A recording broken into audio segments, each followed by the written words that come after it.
Thank you, Cearlach, and thank you, Leader. And my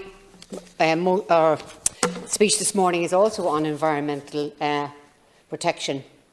I would like to raise the matter this morning for the Minister of the Environment, Éireann, concerning enforcement of environmental policy and environmental legislation.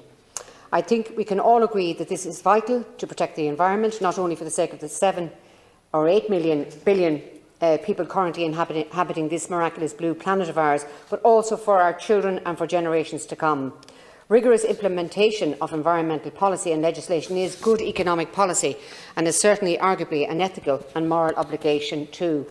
A clean environment promotes and maintains a health and well-being of communities and individuals, consumers and workers. It is also important for the reputation and aesthetics of Ireland and for tourism industry, an industry which is a vital part of our economy and provides employment for approximately 265,000 people.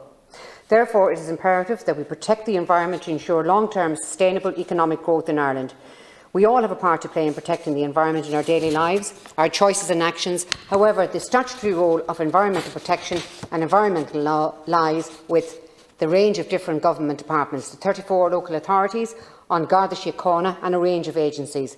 The principal regulator and enforcement body is the Environmental Protection Agency. I would like to ask the Minister if he believes that the EPA has all of the powers and resources it needs to implement and enforce environmental law in Ireland. I have my doubts. Every year we pay tens of millions of euro to the EU to avoid harsher fines for failing to comply with our environmental obligations as a member state. This could become billions by 2030 if we continue to breach our greenhouse gas emission limits. Every year we see reports of our land and waterways, the land that feeds us and the water we drink, being polluted with untreated sewage and effluent from industry and agriculture. In relation to the topic of fines and the principle at the heart of environmental law, that the polluter pays, I ask the questions: are those that pollute in Ireland paying the same extent that polluters in our neighbouring countries are? To give one example, on this document here, I see that airlines in the UK have been hit with fines of £132 million for failing to meet emission trading system rules. What have the EPA done to ensure our airlines are complying with these rules?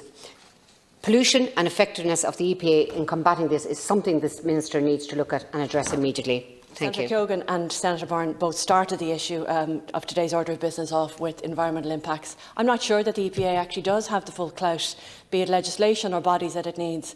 But I tell you, we won't know until we ask, and so I'll be writing letters now for the rest of the day, but I'll send another letter this afternoon and I'll CC you in it. But again, to make this a commitment that we will try and put a weekly schedule on the order of business for climate action. And